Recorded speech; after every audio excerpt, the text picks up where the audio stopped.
دوستوں، یزید بن معاویہ ساری دنیا اس کے کرتوتوں سے باخبر ہے کہ اس نے نبی کے گھرانے کے ساتھ، امام حسین علیہ السلام کے ساتھ اور حسین کے گھرانے کے ساتھ، خاندان کے ساتھ کتنی بدسلوکیاں کی۔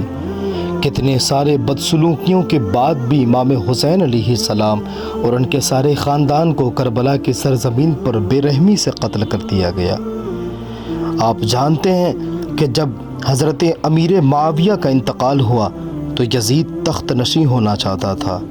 دوسری طرف اسے یہ خبر ملی کہ امام حسین علیہ السلام کوفہ کی طرف بڑھ رہے ہیں۔ اس وقت کوفے کا گورنر نعمان بن بشیر تھے۔ یزید کو یہ معلوم ہوا کہ امام حسین علیہ السلام کوفہ آ رہے ہیں دعوت حق لے کر، اور کوفہ کے لوگ حسین علیہ السلام کے ہاتھوں پر بیعت کرنا چاہتے ہیں۔ تو اس نے سب سے پہلے یہ کام کیا کہ نعمان ابن بشیر جو کہ کوفہ کے گورنر تھے ان کو ہٹایا، کیونکہ وہ جانتا تھا، یزید کو یہ پتا تھا کہ نعمان ابن بشیر صحابی رسول ہے اور وہ حسین علیہ السلام کے خلاف کوئی قدم نہیں اٹھائیں گے۔ اسی وجہ سے نعمان ابن بشیر کو اس نے معزول کر دیا اور ان کی جگہ پر عبید اللہ ابن زیاد کو گورنر بنایا کوفہ کا۔ تاریخ میں ابن زیاد کو ابن مرجانہ کے نام سے بھی جانا جاتا ہے۔ بخاری شریف کی حدیث ہے کہ امام حسین علیہ السلام کے سر انور کو کاٹ کر جب عبید اللہ ابن زیاد کے دربار میں لایا گیا تو ایک تشت میں رکھ کر امام حسین علیہ السلام کے سر کو اس کے سامنے پیش کیا گیا۔ تاریخ میں آتا ہے کہ ابن زیاد نے امام حسین علیہ السلام کے لبوں پر، وہ لب جس کو رسول اللہ صلی اللہ علیہ وسلم چوما کرتے تھے، ان لبوں پر چھڑی سے وار کیا اور بہت ساری بدسلوکیاں کی امام حسین علیہ السلام کے سر انور کے ساتھ۔ آج لوگ کہتے ہیں کہ امام حسین علیہ السلام کے مقابل میں کوئی اور نہیں بلکہ ایک صحابی رسول کے بیٹا عمر بن سعد تھے۔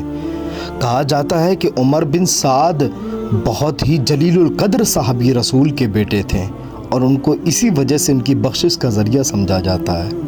سعد بن ابی وقاص وہ تھے جو عشرہ مبشرہ میں سے تھے جن کو رسول اللہ صلی اللہ علیہ وسلم نے جنت کی بشارت دی دنیا میں ہی۔ مگر یہ لوگ یہ بھول گئے کہ جب اللہ پاک نے نبی کے بیٹے حضرت نوح علیہ السلام کے بیٹے کو نہیں چھوڑا تو یہ پھر تو ایک صحابی کے بیٹے ہیں۔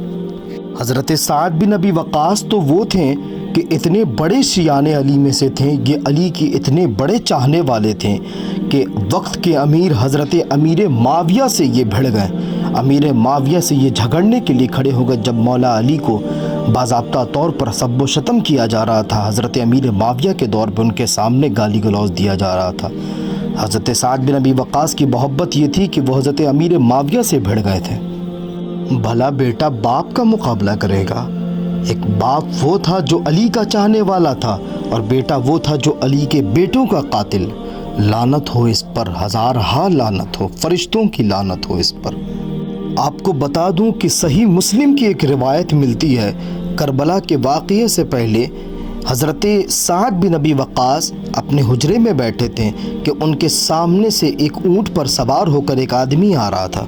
حضرت سعد بن ابی وقاص نے جب اس اونٹ کو دیکھا تو حضرت سعد بن ابی وقاص فرماتے ہیں کہ اے اللہ، اس اونٹ پر سوار جو شخص ہے، اللہ پاک مجھے اس کے شر سے اپنی پناہ میں لے۔ جب وہ شخص اونٹ سے اترتا ہے تو وہ حضرت سعد بن ابی وقاص کا بیٹا عمر بن سعد تھا۔ یہ اتنا بڑا بدبخت تھا۔ بات کریں اگر دوسرے صحابی رسول حضرت امیر معاویہ کے بیٹے یزید کی، تو کربلا کے واقعے کے بعد مدینہ کے لوگوں نے بیعت توڑنا شروع کر دیا۔ اس وجہ سے یزید نے حکم دیا کہ 3 دن تک تم پر مدینہ بالکل حلال ہے، تم جو کرنا چاہو تم کر سکتے ہو۔ یزیدی فوج نے 3 دن تک مدینے کی حرمت کو پامال کیا۔